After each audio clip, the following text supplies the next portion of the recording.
Hello everyone. मैं अवतार शर्मा और आज हम प्राचीन भारतीय इतिहास के स्रोतों की कड़ी में चौथा टॉपिक हम लेके आए हैं। आज हम अध्ययन करेंगे साहित्यिक स्रोतों के बारे में।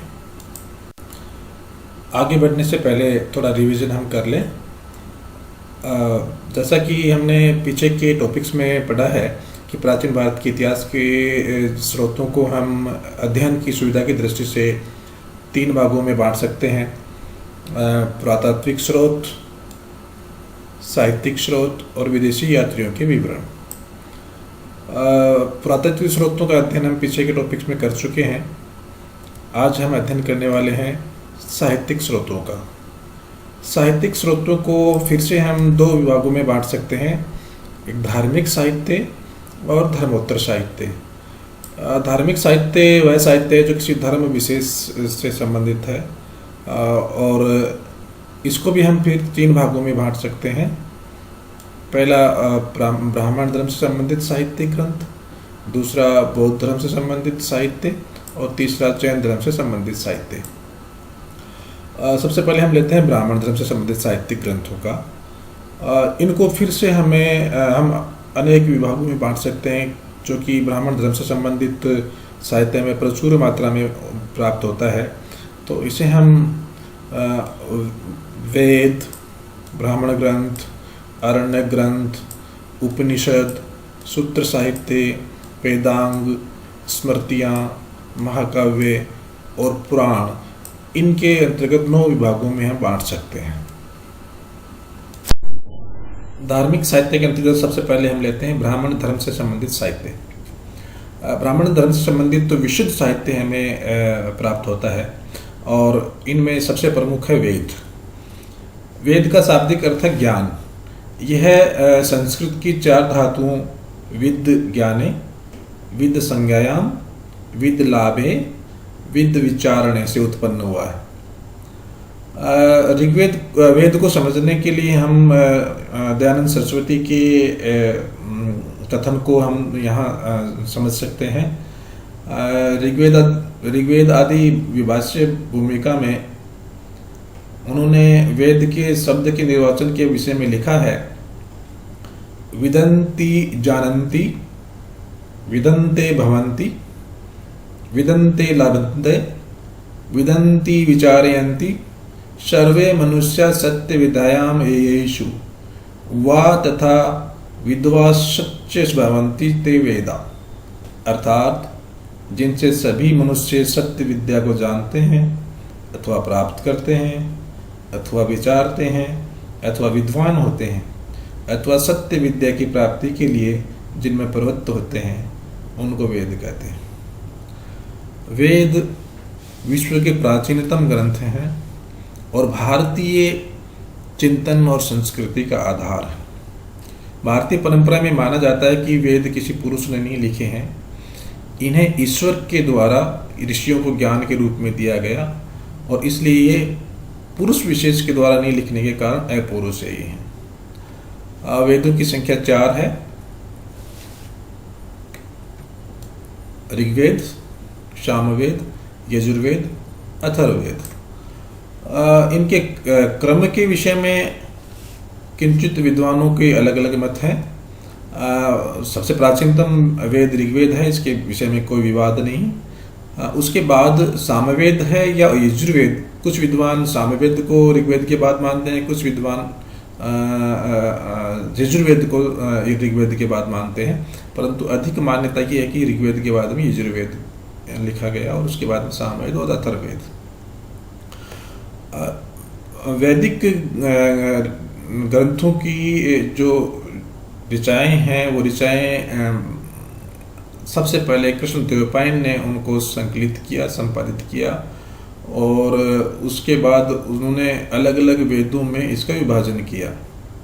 इससे पहले वो अलग अलग विभाजन उनका नहीं था। चूँकि कृष्णद्वैपायन ने इन वेदों का विभाजन किया, व्यास किया, इसलिए कृष्णद्वैपायन वेदव्यास व्यास के नाम से जाने गए। ब्राह्मण ग्रंथों में सबसे पहले वेद, और वेदों में सबसे पहले हम लेते हैं ऋग्वेद। ऋग्वेद समस्त वेदों में सबसे प्राचीनतम है और उसकी ऋग्वेद की उत्पत्ति संस्कृत के ऋग धातु से हुई है, जिसका अर्थ होता है प्रार्थना या स्तुति। देवताओं के सम्मान में की जाने स्तुति या प्रार्थना को ऋग कहा जाता था और जिस ग्रंथ में ये ऋग या ये ऋचाएं संग्रहित हैं उन्हें ऋग्वेद कहा गया। वस्तुतः प्राचीन आर्य जो थे वो देवताओं को प्रसन्न करने के लिए उनकी स्तुति में कुछ प्रार्थनाएं गाते थे, मंत्रों के द्वारा उनको खुश करने का प्रयास करते थे और उन्हीं मंत्रों और स्तुतियों का जो संग्रह है वो ऋग्वेद में किया गया है। ऋग्वेद का विभाजन दो प्रकार से किया जाता है। पहला मंडल, अनुवाक एवं वर्ग और दूसरा कुछ विद्वान विभाजन अष्टक, अध्याय और सूक्त के रूप में है। जब मंडल, अनुवाक और वर्ग की बात करते हैं तो ऋग्वेद में 10 मंडल, 85 अनुवाक और 2008 वर्ग हैं। इसी प्रकार अष्टक के अंतर्गत किए जाने वाले विभाजन में 8 अष्टक, 64 अध्याय और 1028 सूक्त हैं। इन 1028 सूक्तों में 11 बाल के लिए सूक्त भी, जो कि माना जाता है कि बाद में हस्तलिखित मिलते हैं, वो जोड़े गए हैं, वो है। कंपैरेटिव एग्जाम्स में क्वेश्चन पूछा जाता है कि ऋग्वेद में कितने मंडल हैं और कितने सूक्त हैं। तो ये ध्यान रखने वाली बात है कि मंडल 10 हैं और सूक्तों की संख्या 1028 है। इसमें बहुत सारे मंत्र हैं, परंतु सही मंत्रों की संख्या कितनी है इसके बारे में विद्वानों में मतभेद है। माना जाता है कि 10,402 से लेकर 10,628 तक मंत्र इसमें है, परंतु अधिक मान्यता ये है कि ऋग्वेद में 10,580 मंत्र थे। जैसा हमने चर्चा की कि ऋग्वेद में 10 मंडल हैं, परंतु इसमें से दूसरे से 9वां मंडल सबसे प्राचीन माना जाता है और ये माना जाता है कि प्रथम और 10वां मंडल बाद में जोड़ा गया। इसलिए अगर जब हम ऋग्वेद का अध्ययन करते हैं ऐतिहासिक दृष्टिकोण से, तो हमें अधिक निर्भर दूसरे से 9 मंडल पे ही होना पड़ता है, क्योंकि बाद के मंडलों में जो वर्णन हुआ है वो ऋग्वेदिक कालीन संस्कृति से थोड़ा अलग हटकर है। ऋग्वेद के जो पुरोहित था उसको होत्र या होता कहा जाता था। सभी वेदों के अलग अलग पुरोहित थे और इसी प्रकार ऋग्वेद के पुरोहित को होता कहा जाता था। सामवेद का, यजुर्वेद का और अथर्ववेद के भी पुरोहित अलग अलग हुआ करते थे। जब यज्ञ किया जाता था तो इन पुरोहितों के अलग अलग विशिष्ट प्रकार के कार्य होते थे और उसी के अनुसार वो कार्य करते थे। अध्ययन की दृष्टि से प्राचीन भारत में ऋग्वेद की 5 शाखाएं मानी जाती थी। हालांकि एक जगह पतंजलि ने उल्लेख किया है कि ऋग्वेद के अध्ययन की लगभग 21 शाखाएं थी, परंतु 5 शाखाओं के बारे में विशेष अपना ध्यान देना चाहिए। पहली है शाकल, दूसरी वास्कल, तीसरी आश्वालायन, चौथी संख्यायन और 5वीं मांडुक्य। इन 5 शाखाओं में से अब केवल शाकल शाखा बची है, बाकी शाखाओं का बारे में ज़्यादा विस्तृत जानकारी में प्राप्त नहीं होती। ऋग्वेद के बारे में तथ्यात्मक जानकारी हासिल करने के बाद हम ये जानने का प्रयास करते हैं कि ऋग्वेद से हमें ऐतिहासिक रूप से क्या क्या जानकारियाँ प्राप्त होती हैं। ऋग्वेद वैदिक संस्कृति के पूर्व भाग यानी पूर्व वैदिक संस्कृति का मूल है। वैदिक संस्कृति मोटे रूप में 1500 ईस्वी पूर्व से लेकर 600 ईस्वी पूर्व तक का काल को मानते हैं और ये एक लंबा काल था और इस काल में आर्यों के जीवन में अनेक परिवर्तन दृष्टिगोचर हुए और इन परिवर्तनों को अच्छी तरह से समझने के लिए वैदिक संस्कृति को 2 भागों में बांट लेते हैं। पहले भाग को पूर्व वैदिक संस्कृति कहते हैं और दूसरे भाग को उत्तर वैदिक संस्कृति कहते हैं। चूँकि पूर्व वैदिक संस्कृति एकमात्र ऋग्वेद पर ही निर्भर है, इसलिए इसे हम ऋग्वैदिक संस्कृति भी कहते हैं। ऋग्वेद में वैसे तो सामाजिक, राजनीतिक, आर्थिक और भौगोलिक जानकारी भी हमें प्राप्त होती है ऋग्वेदिक आर्यों की। यहाँ पर हम कुछ राजनीतिक घटनाओं की चर्चा हम करते हैं। ऋग्वेद में 5 प्रमुख जनों के बारे में हमें जानकारी प्राप्त होती है, जिन्हें हम पंचजन्य कहते हैं। इन पंचजन्यों में अनु, यदु, द्रुहु, पुरु एवं तुर्वस शामिल थे। इसके अलावा एक और प्रमुख जन था जिसे भरत जन कहा जाता है। ऋग्वेद में जनों के आपसी संघर्ष के बारे में भी हमें जानकारी मिलती है, और इस संघर्ष का एक परिणाम 10 राजाओं के साथ एक भरत जन के युद्ध के रूप में हुआ, जिसे हम दासरा की युद्ध कहते हैं। इस युद्ध में एक तरफ भरत जन था और दूसरी तरफ पुरु जन थे। दोनों के प्रतिस्पर्धा का परिणाम था। माना जाता है कि भरत जन के पुरोहित वशिष्ठ और पुरु जन के पुरोहित विश्वामित्र के बीच किसी बात को लेकर कुछ संघर्ष उत्पन्न हुआ, जो एक बड़ी लड़ाई के रूप में परिवर्तित हो गया। और पुरु जन का सहयोग करने के लिए पंचजन्यों के साथ साथ कुछ अन्य जन भी शामिल हुए, जिनका नाम अलिन, भक्त, बलानस, शिवी और विशानिन था। और 10 राजाओं का संघ का निर्माण करके विश्वामित्र ने भरत जन के राजा सुदास के साथ एक युद्ध लड़ा, जो पुरुषनी, जिसे हम आजकल रावी नदी कहते हैं, उसके किनारे लड़ा गया। और इस युद्ध में भरत जन का राजा सुदास विजयी हुआ, और इस प्रकार भरत कबीला, भरत जन ऋग्वेद काल का एक प्रमुख जन उभर कर सामने आया। ऋग्वेद में हमें कुछ अन्य जानकारियां भी प्राप्त होती हैं।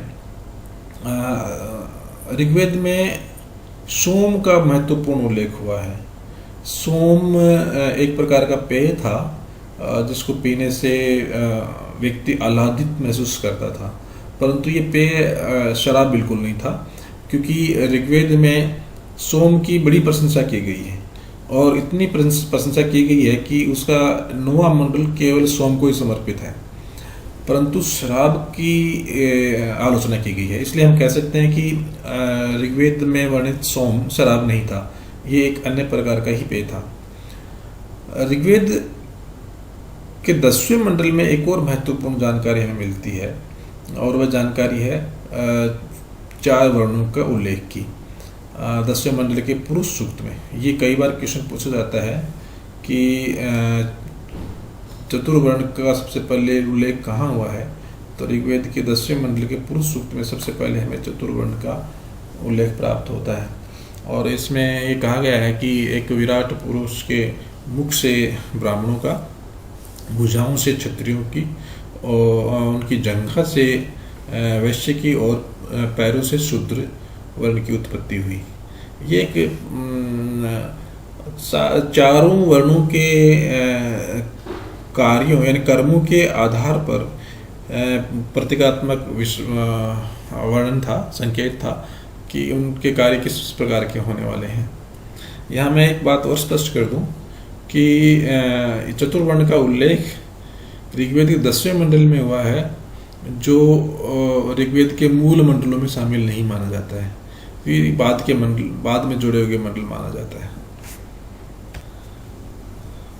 ऋग्वेद से हमें और भी अन्य जानकारियाँ प्राप्त होती हैं, जैसे आजकल प्रसिद्ध गायत्री मंत्र का उल्लेख भी ऋग्वेद में हुआ है। ऋग्वेद के 3रे मंत्र में गायत्री मंत्र का उल्लेख हुआ है, और यह मंत्र सूर्य की स्तुति के लिए प्रयुक्त हुआ है। जैसे हमने चर्चा की थी कि ऋग्वेद में अनेक देवताओं का आह्वान किया गया है, अनेक देवताओं को प्रसन्न करने का प्रयास किया गया है, और उनकी स्तुति में मंत्र गाए गए हैं।